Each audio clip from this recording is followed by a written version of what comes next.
A common stereotype from the time of the golden age of Islam was the credibility or the abilities of black Africans and music.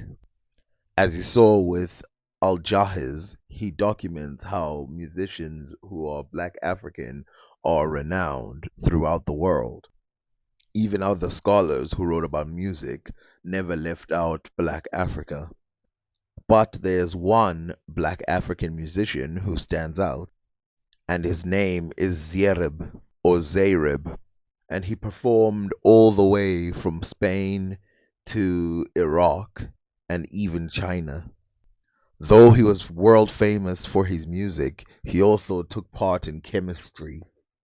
He was a jack of all trades and a scholar. He also did fashion, he also did plannings, and he also did poetry. One of the ways that we know that he existed, since none of his books are left over, is from the historian Jabir ibn Hayyan.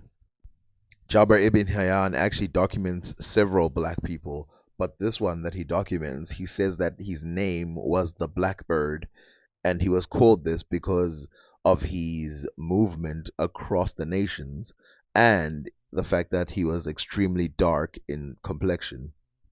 Zayreb was one of the most famous people at the time, but he was not the only black scholar who would move around and finance themselves by performing music, which some Arabs had the stereotype that black Africans were natural towards music and that they would be able to sing any song on the first time of hearing it.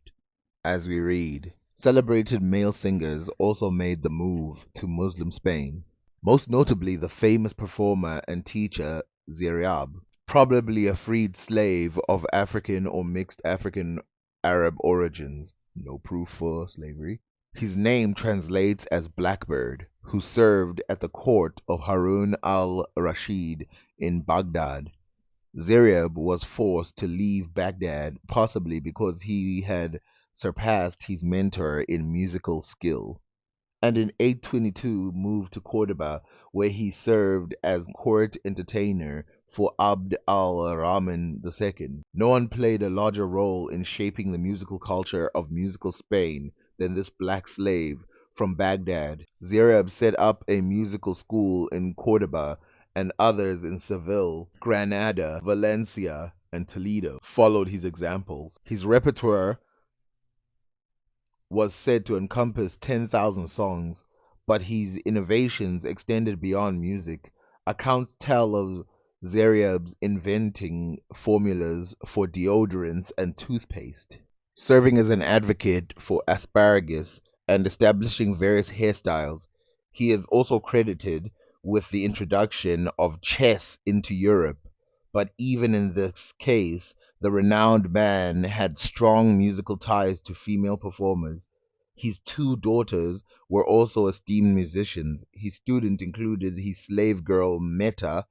The story is told of Zeriab teaching his best songs to Meta, who performed them for Abd al-Rahman II. The Sultan grew enamored with the young lady, but hesitated to act on his passion out of the consideration of Zayreb. But Meta took matters into her own hands. She expressed her longing in her songs and chided the emir for his silence. When Zareb learned of this, he released Meta from his service and presented her to the patron. Afterwards, she resided permanently at the palace. It's important to understand how lots of black Muslim scholars went to Al Andalus, Spain, and remained there. And not only just the Moors, but people who came as far away as Sudan, as Egypt, as we will see, there's another guy called Al Misri. Then we will also see other scholars from Iraq and stuff like that, because over and over again, black scholars traveled throughout the entire nations. Now, here's how they got into this position. There's two ways. One, there were always black people in the Middle East. That was one way that they did it, and they were trained like anybody else. And Arabs weren't as racist as we'd like to think. There was racism. The people who deny it, I don't want to play with those guys, but there was racism.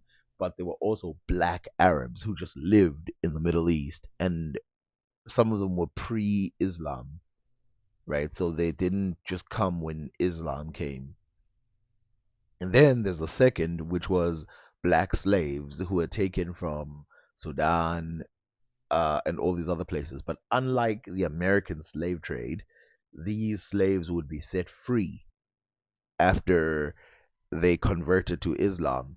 So, in other words, who's capturing these people? Who's bringing them to the places like Iraq, Yemen, Syria, Persia, all these places?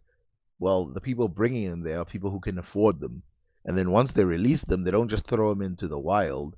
They raise them because those are their kids that they had with these usually slave women.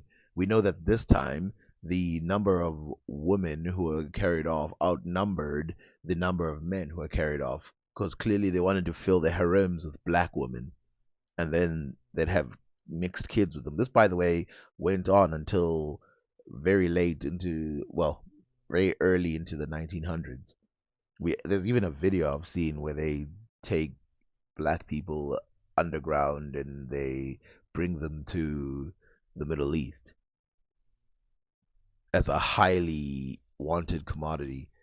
And when these people get released, they get taught and then they become scholars in their own right and they travel throughout the Middle East as black scholars. And there's hundreds of them. And the reason is because they were some of the most well trained. There's two notable groups that you can say are scholars, and those are black scholars in the Golden Age and Persian scholars. Those are the two biggest ones that you can see make direct contributions as Muslims and as Arabs. Other groups would make contributions, but they tended to make them as outsiders of these two regions. I've done this before, but we have to do it again.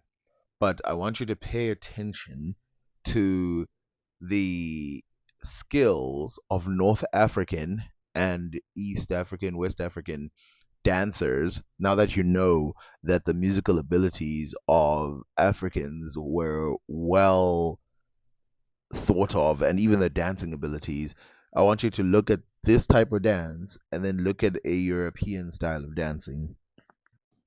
This dance was obviously brought to the Spanish and Portuguese areas by black Africans and North Africans who, for whatever race you choose them to be, they brought them to this area.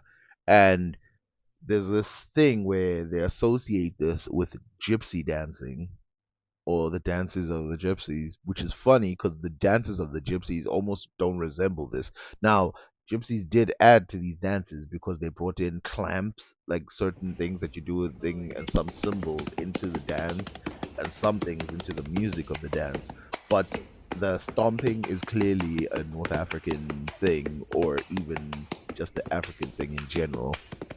And the influence of musicians, black musicians, in um the Islamic empires is just it's too much. You can't play with the influence of it. So denying this would be a waste of time.